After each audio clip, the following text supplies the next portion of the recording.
Seja muito bem-vindo ao canal Logisticas, o seu canal sobre logística e supply chain. Eu sou Jefferson Carlos e hoje eu quero fazer uma pergunta e respondê-la.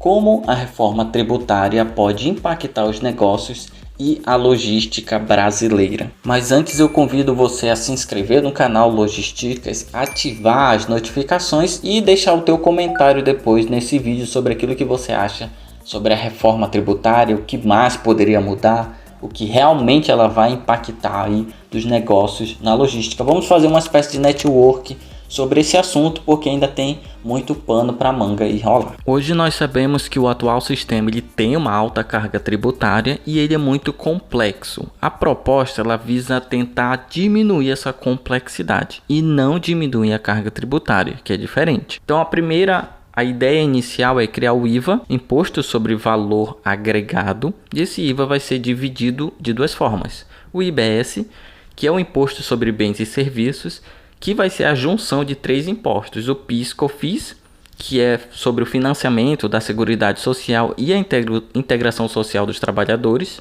e o IPI, que também é um imposto federal. Tanto o PIS/COFINS quanto o IPI são impostos federais. E no caso do IPI é um imposto sobre produtos industrializados. Você que já emitiu uma nota fiscal de entrada, por exemplo, trabalha com emissão de nota fiscal, muitas vezes você deve ter visto já o imposto IPI sobre produtos industrializados. Inclusive eu tenho um vídeo aqui no canal falando sobre nota fiscal de entrada que eu vou deixar no card aqui acima. Então isso impacta diretamente nas emissões de vários documentos e como que isso vai ser cobrado. A ideia inicial é juntar esses três impostos no IBS, que seria nada mais nada menos que a junção da alíquota aí dos três. Também o IVA vai ser dividido no CBS, que é a contribuição sobre bens e serviços, que vai ser a junção do ICMS, que é estadual, e do ISS, que é municipal.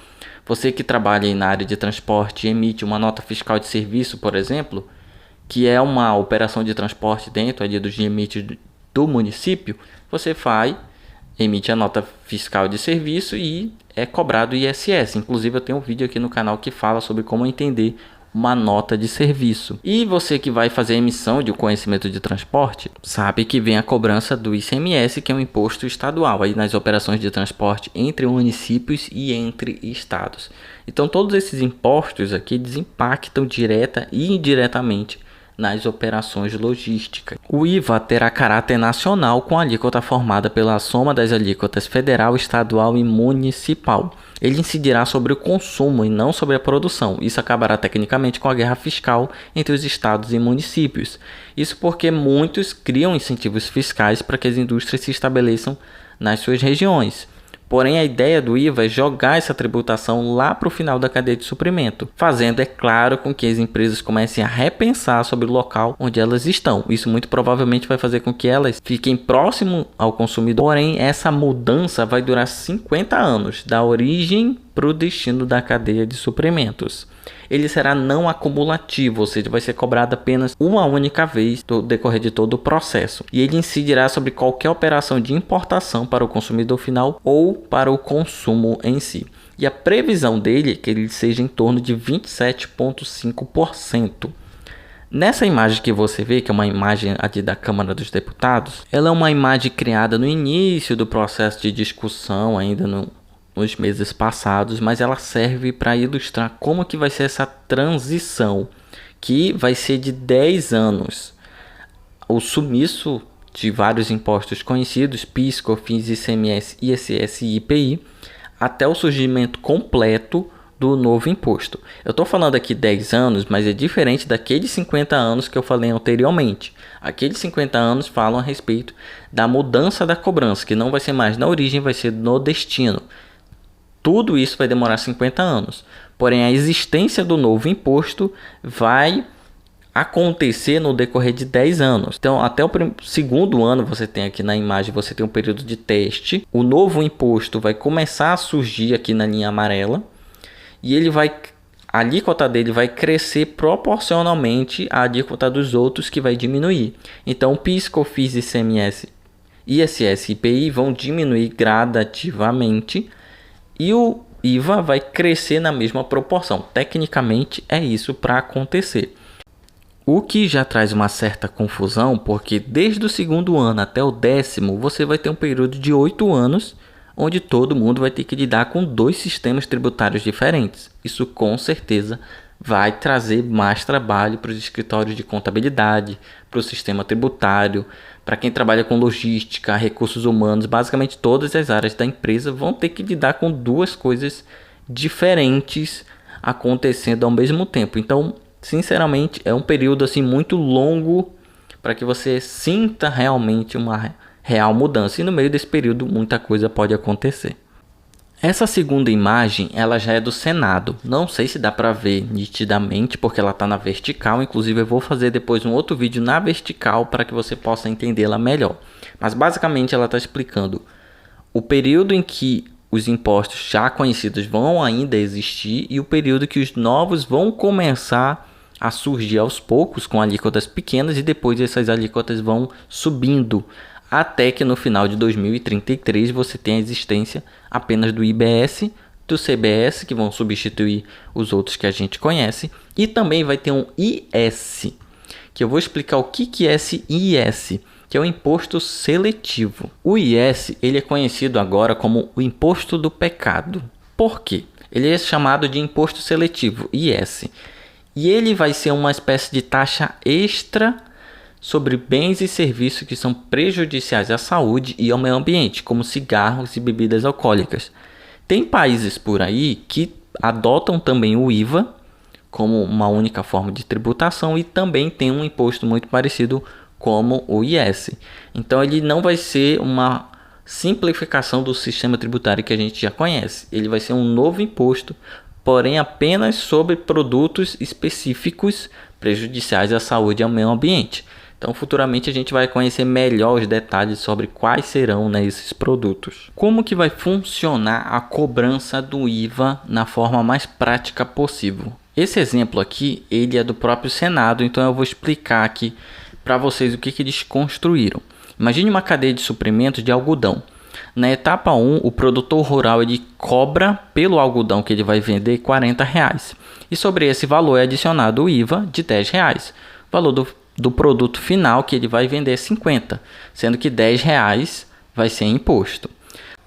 Na segunda etapa, a empresa de tecelagem compra o algodão e produz um tecido e precifica ele em R$68. Ao valor final é somado o IVA de R$17. Mas nesse caso, como já foram pagos R$10 de IVA na etapa anterior de produção lá no campo, a tecelagem pode abater esse valor e pagar apenas R$7 de imposto. Então, nesse caso, ele precifica 68, coloca ali um imposto de 17, mas paga só 7 e vende 85. Ou ele pode vender mais barato do que 85, até porque ele está pagando menos imposto. Isso aqui é só um exemplo. Na etapa 3, a fábrica de roupas transforma o tecido em uma camisa. O valor dessa camisa é de R$104, o valor de venda que essa fábrica vai colocar. O IVA é calculado e dá R$26. Do qual podem ser abatidos R$17 que já foram pagos nas etapas anteriores, R$10 na primeira e R$7 na segunda, 26 menos 17, 9. Então nesse caso, essa fábrica só precisa pagar R$9 de IVA. Então o preço da camisa é 104, o IVA em cima desse 104 dá R$26, total da camisa é 130. Então ela pode vender a 130 e pagar só 9, ou ela pode vender mais barato, isso aqui é um exemplo claro, vender mais barato, já que ela teve tecnicamente uma redução aí de imposto, porque ele é não acumulativo. Na etapa 4, a loja compra a camisa por 130 e cobra um valor de R$152. Soma-se o IVA de 38 em cima desse 152. E o valor da camisa dá 190 para o consumidor final. E aí você pega esses R$38 de IVA, que está sendo cobrado em cima dos 152, e abate os 26 que já foram pagos em todas as etapas anteriores, ficando o IVA de R$12. Então, desses 152, ele vai pagar apenas R$12 de IVA. E aí ele pode vender, por exemplo, a camisa R$190, sendo que R$38 foram cobrados em todas as outras etapas anteriores de cadeia de produção o IVA somado em todas as outras cadeias, a camisa em si, o custo dela, né, sem imposto, dá 152. Nesse caso, o Senado usou uma alíquota hipotética de 25%. Soma-se os valores do IVA efetivamente pagos, obtendo o mesmo valor de R$ 38,00 somados do consumidor até a etapa final. Então a ideia mais ou menos seria trazer um imposto não acumulativo, cobrado uma única vez, só que em cada parte da cadeia de suprimento ele não vai ser cobrado por inteiro, apenas um pedaço, sendo que lá no final o consumidor final vai sentir como se fosse uma única vez, né? Isso significa não acumulativo. Agora, do ponto de vista logístico, quais impactos essa reforma causa? Em relação a custos de transporte e armazenamento, aqui em especial o ICMS e o ISS, porque para quem não sabe, a armazenagem também é custo, não só de material parado, como também muitos municípios cobram pelo espaço que está sendo utilizado. Isso eu não estou falando apenas de IPTU, de local de armazenamento, e por aquilo que é armazenado também em alguns municípios é cobrado ISS. Existe a questão da simplificação tributária, que sim é uma coisa boa, mas não resolve tudo. Existe o impacto na cadeia de suprimentos internacional, porque isso impacta na questão do IPI e na questão de importação. E existem questões de incentivos fiscais. Todos esses pontos podem mudar e muito de como que a logística, os locais de produção vão se comportar no meio de tudo isso. Agora, do meu ponto de vista, até o que eu vi aqui, posso estar enganado, porque coisas podem mudar no decorrer aí do processo de conversa e debate sobre reforma tributária. Do meu ponto de vista, essa reforma ela resolve 40% no máximo do problema, porque ela simplifica vários impostos, porém ela não resolve todo o problema, porque ela não abaixa a carga tributária. E para você baixar, ou seja, diminuir o valor dos impostos, você precisa diminuir o custo do Estado, tornar ele mais eficiente. O que, infelizmente, governos de esquerda tendem a gastar mais. Por isso que muitos de direita hoje acabam sendo contrários a essa reforma por conta, muitas vezes, desse motivo, não é? Não é nem porque ela simplifica, mas é porque das coisas que podem surgir depois. Mas ela resolve mais ou menos 40%, mas ela não reduz a carga tributária e ela não engloba outros impostos. Você não fala aí de IPVA, IPTU, pelo menos até o momento eu não vi nada sendo falado sobre esses outros impostos, imposto de renda, por exemplo, esses outros impostos dentro dessa reforma tributária. Posso estar enganado, pode ser discutido, mas futuramente, se precisar, eu trago outros vídeos aqui no canal sobre esse assunto. Mas ela não fala sobre tudo, ela resolve parte do problema, mas existe aí a maior parte ainda em aberto para ser discutido. Mas eu acredito que esse vídeo ajudou bastante você a entender um pouco melhor de como que vai funcionar. Eu vou trazer mais conteúdo aqui no canal sobre isso. Então deixa o teu comentário e não se esqueça de se inscrever aqui no canal Logisticas, de ativar as notificações e trazer aqui um comentário, o que você acha sobre esse assunto, o que poderia mudar, o que você acha que deveria ser diferente sobre esse tema. Então, até mais.